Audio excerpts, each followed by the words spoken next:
Hello, everybody. My name is Ray. Welcome to the Evangelical Dark Web. Big story out of the Southern Baptist Convention, and that is the Department of Justice has announced it is closing its investigation on the Southern Baptist Convention with zero arrest. So, in 2022, August 2022, this Department of Justice opened an investigation on the Southern Baptist Convention. They never formally stated what the investigation was over, but it was widely believed that it was over the sex abuse crisis in the Southern Baptist Convention. Now, is there a sex abuse crisis in the Southern Baptist Convention? No, actually. And they did an entire investigation in 2022 that was published before this investigation was announced by the DOJ.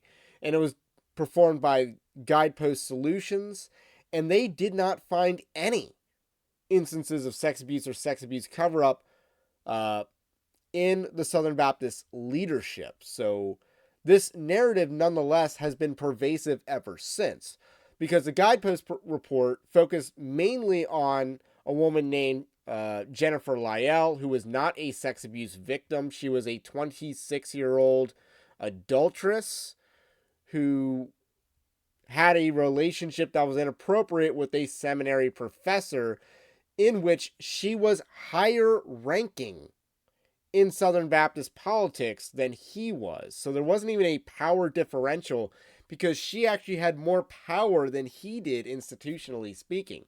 But nonetheless, that was the main focus. That and Johnny Hunt, which was not an instance of sex abuse, by the way. That was an alleged sexual assault.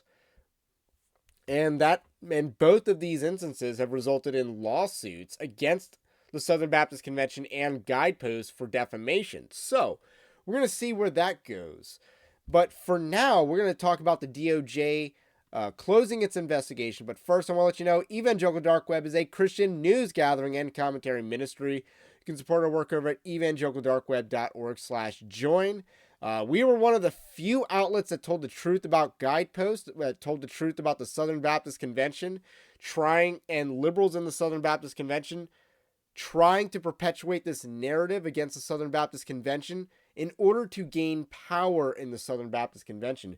That has been what this has been about the entire time. They want power, and they want to change the doctrine of the Southern Baptist Convention. That's what people like Rachel Denton Hollander are after. That's what people like Bart Barber and Ed Litton were after, and it shows.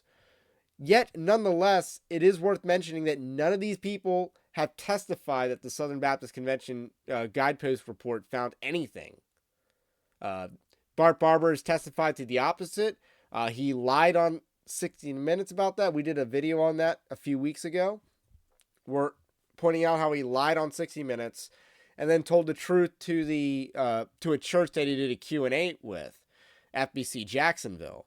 So anyway, let's dive into the story. The story was broken by the Tennessean, which is a liberal outlet, USA Today-ish, and it was written by Liam Adams, who is a hardcore liberal activist.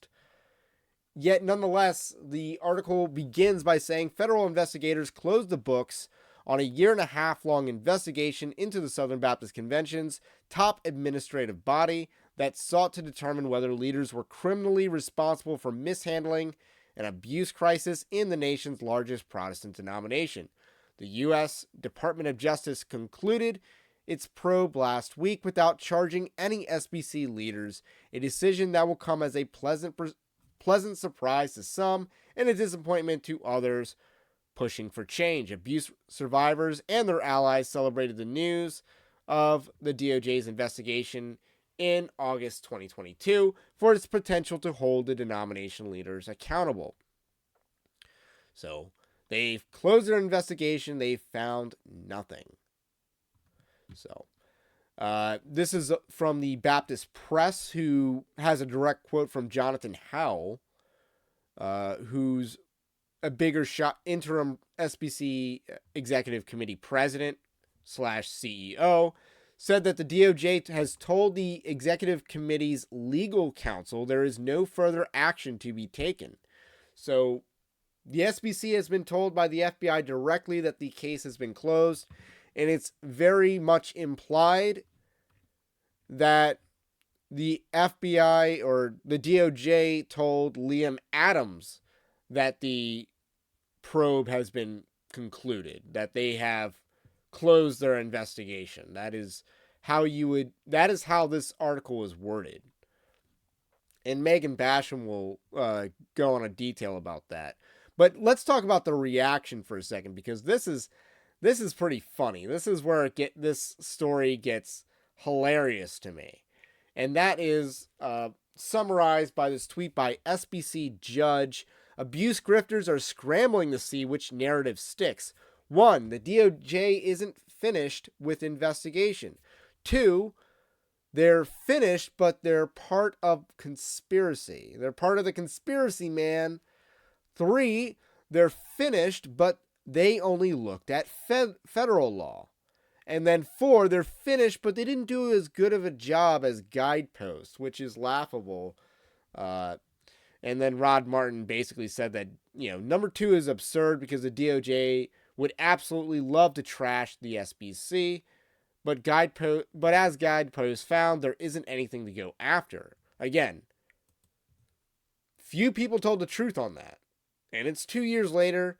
It does take about 19 to 21 months for the truth to become the mainstream position in the United States of America. It shouldn't be that way, but that is the media, social media, and normie accepted consensus scale, I guess. It's set back 19 to 21 months. Liam Adams then posted this thread editorializing his column. Now, he starts it off by saying, without editorializing the news we reported, and then goes on to completely editorialize. So he says, first, the DOJ investigation is part and parcel with Guideposts report, which found plenty of evidence of wrongdoing and mishandling of abuse reports and calls for reform. And again, it didn't really find anything. The DOJ closing its investigation doesn't change Guideposts' findings. Again, the Southern Baptist Convention leaders have testified under oath that Guideposts found nothing. Bart Barber has testified to this fact. He's been deposed because there's lawsuits surrounding this. He has been deposed, and he's said as much.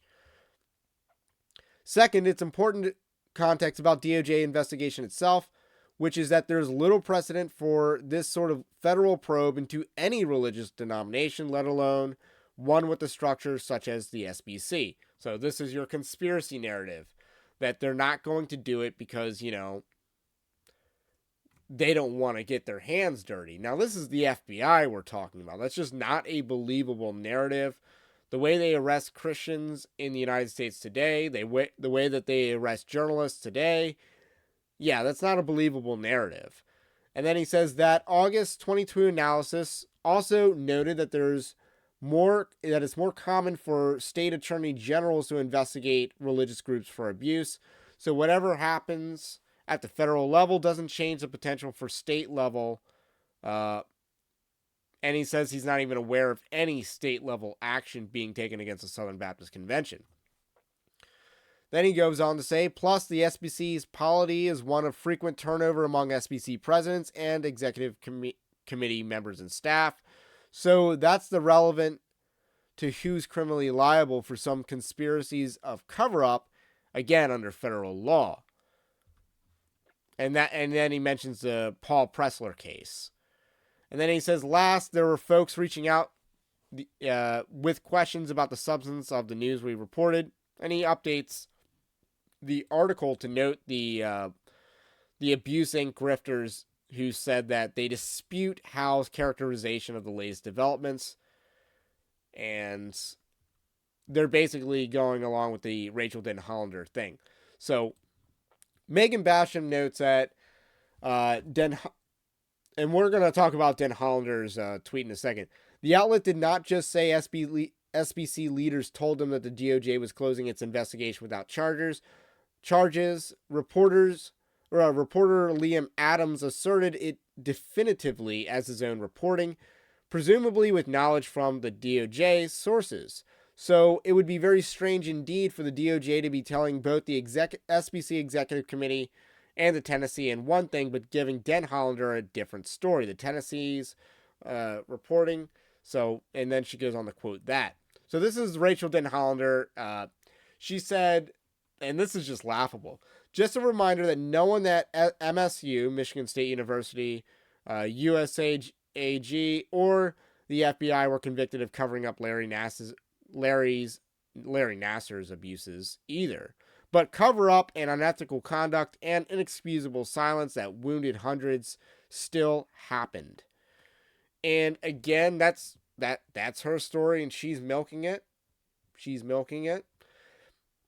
But that doesn't apply to the Southern Baptist Convention, and it's dishonest to say that it, translates to the Southern Baptist Convention, because they did an investigation and found nothing. Read it yourself. I've read it. They didn't find anything in the scope of sex abuse or sex abuse cover-up. They didn't find that. And then she says, the truth of this post still stands. However, the DOJ officials have confirmed to me that this investigation is not closed and that information did not come from their office. Regardless of the end result, our personal call and command to pursue justice remains. So she's going to be on her social justice warrior binge, because why not? And with that said, going back to this tweet, they're finished, but they're a part of a conspiracy. And then we're also at number 4. They didn't do as good of a job as Guidepost. So we're at 2 and 4 being the prevailing narratives here. And then Jeff Wright, again, he takes it back to the beginning. Today, the DOJ vindicted those of us who told you the witch hunt perpetuated under the lie that the SBC had an abuse crisis was a lie. So, entirely. Grant Gaines was an idiot, Rachel Den Hollander is a predatory grifter, and Russell Moore is a vindictive liar. Now, again, what set off this entire thing was Russell Moore writing a letter lying about fellow Southern Baptists, mainly Paige Patterson, in fact. Because Paige Patterson, brought up statistics when it came to Trillia Newbell, who is a complete liberal, and he's like, and he had some pretty off-color remarks about that, which were totally accurate. Funnily enough, hilariously enough, his off-color remarks were completely accurate. But if you want to talk about the Southern Baptist Convention, let's talk about Paige Patterson, who was fired from Southwestern Baptist Theological Seminary because he reported a sex abuse potential incident. It was a potential rape. He reported that to the police when the alleged victim did not, and he ended up not believing the woman hard enough after she refused to press charges. So because Paige Patterson did not believe hard enough, he was fired from his position at Southwestern Baptist Theological President, which he had led for decades, for not believing all women hard enough. And yet he was vindicated in court last year. The defamation charges against him in a lawsuit were dismissed with prejudice. And the facts of the case showed that he reported an incident to the police, which is what you were called to do. Yet Paige Patterson was one of the people most lynched by the Guidepost report, because it was designed to perpetuate a false narrative. So the Southern Baptist Convention continues to be a dumpster fire. We will continue our coverage of the Southern Baptist Convention in a way that's honest and doesn't perpetuate a false narrative for 2 years. And you can subscribe so you don't miss any more of that, and we will catch you on the next one.